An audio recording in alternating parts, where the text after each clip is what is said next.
Gadget's field trip. We're going on a visit. Inspector Gadget's field trip. Come on, let's go with him. Inspector Gadget's field trip. What's that, you ask? What is it? Inspector Gadget's field trip. Well, no one wants to miss it.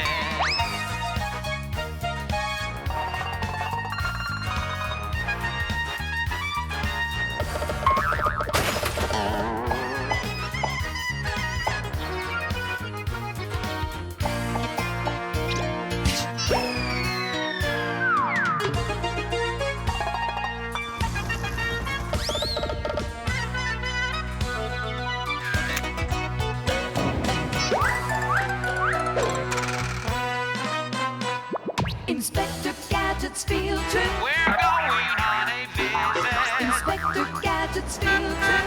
Come on, let's go with him. New places, new faces. Inspector Gadget's field trip. Inspector Gadget's field trip.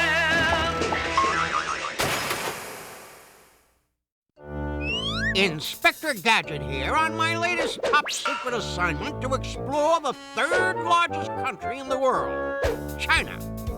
Would you believe that nearly 1 out of every 5 people on Earth is Chinese? That's amazing. A new baby is born here in China about every 2 seconds. Grab your chopsticks and hop on your bicycle. It's time to explore one of the world's oldest living civilizations, China.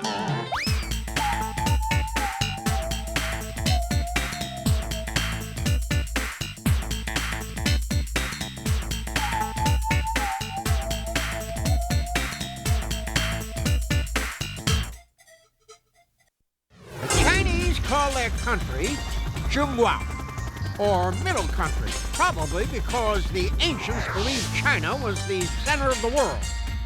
Go, go, Gadget, go! Actually, China is in East Asia.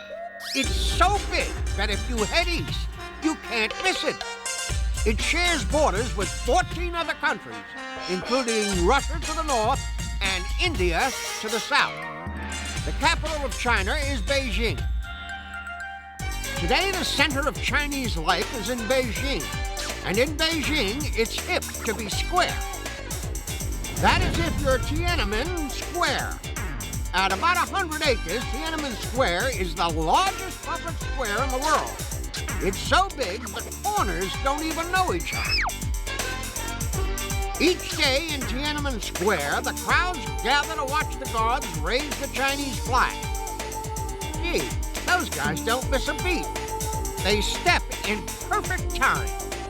When the flag finally goes up, the Chinese national anthem rings out across the square.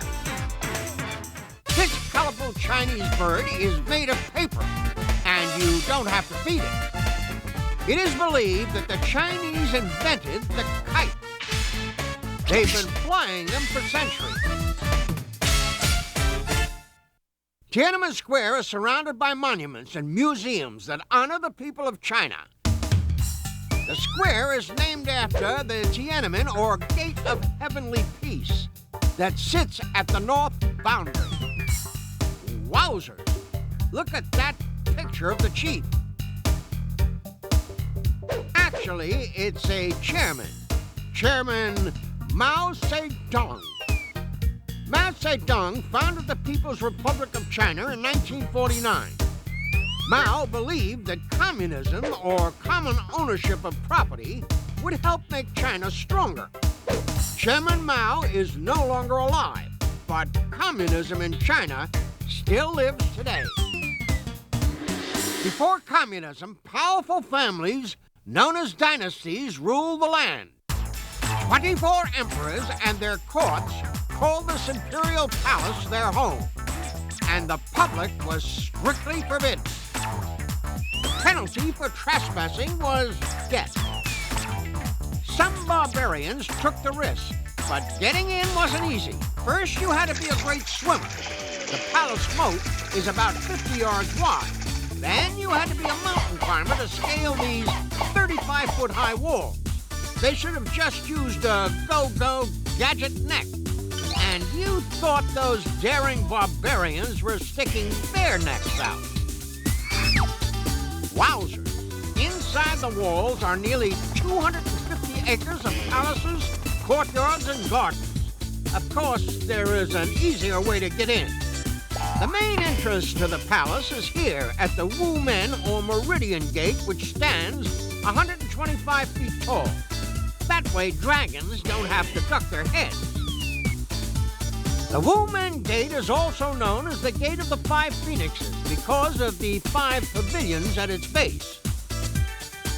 The security at the palace was so strict that once these gates were closed each night at sunset, even the emperor himself could not open them.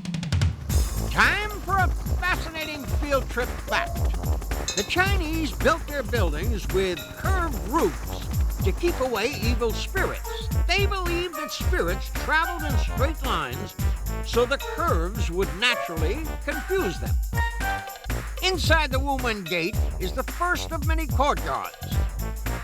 Since the emperors were considered sons of heaven, they brought harmony to the earth by laying out the cities symmetrically.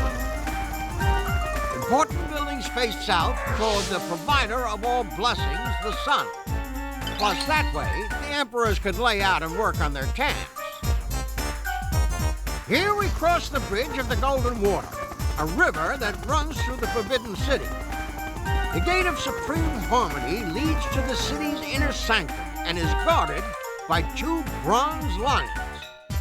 On the left is the female with her paw on her baby cub, and on the right side is the male.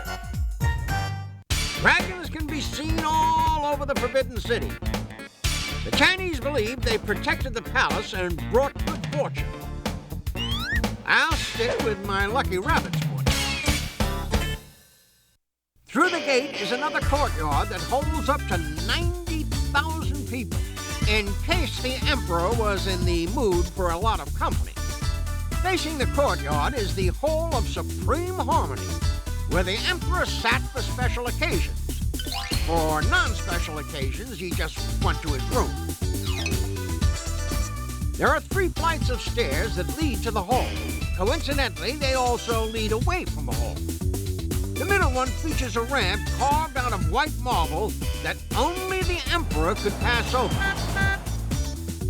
He didn't walk, of course. He was carried into the hall in his palanquin, kind of like a royal sedan chair.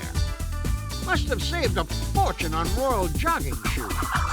Inside the hall are many treasures, including 18 bronze incense burners and a 9-dragon screen.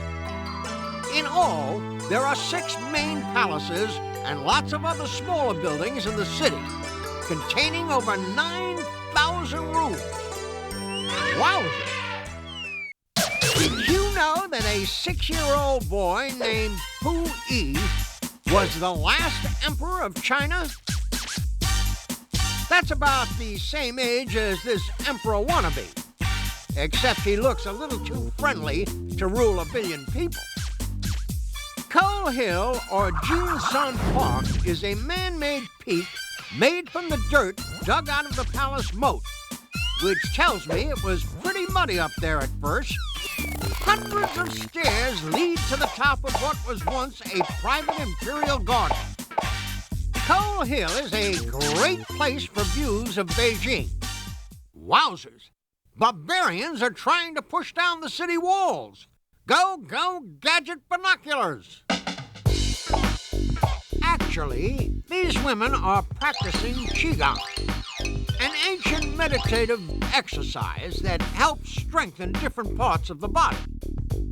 These women look like they're practicing to swim the moat, but it's just another form of exercise to unite the mind and body. This is called Tai Chi Chuan. The practice of Tai Chi, or shadow boxing, is based on the martial arts and is close to 1,000 years old.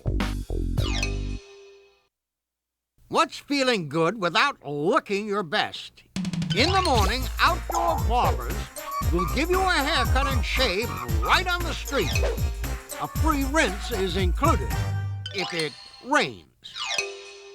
After their morning exercise, the Chinese often visit one of Beijing's many street markets to buy fresh vegetables and produce. But don't buy too much. More often than not, you'll only have a bicycle to carry the groceries home. The Chinese average less than one car for every 500 people, which is a tight squeeze even for short trips to the marketplace. So the main means of local transportation is the bicycle. In fact, there are more bicycles in Beijing than people. Riding a bicycle through Beijing is one of the best ways to explore the city. Here, riders park their bikes to watch a Chinese man teach a foreigner the art of taking opera. One of the instruments used in the opera is called the jinghu. It sounds like a scratchy violin. Wowzers, it's time to gallop out of here. I hope you enjoyed our forbidden field trip through China. We flapped the flag in Tiananmen Square, scaled the walls of the Imperial Palace, dropped in on the 9,000 rooms of emperors, hung out on Coal Hill, and pedaled with the people. Until next time, go, go, Gadget Field Trip.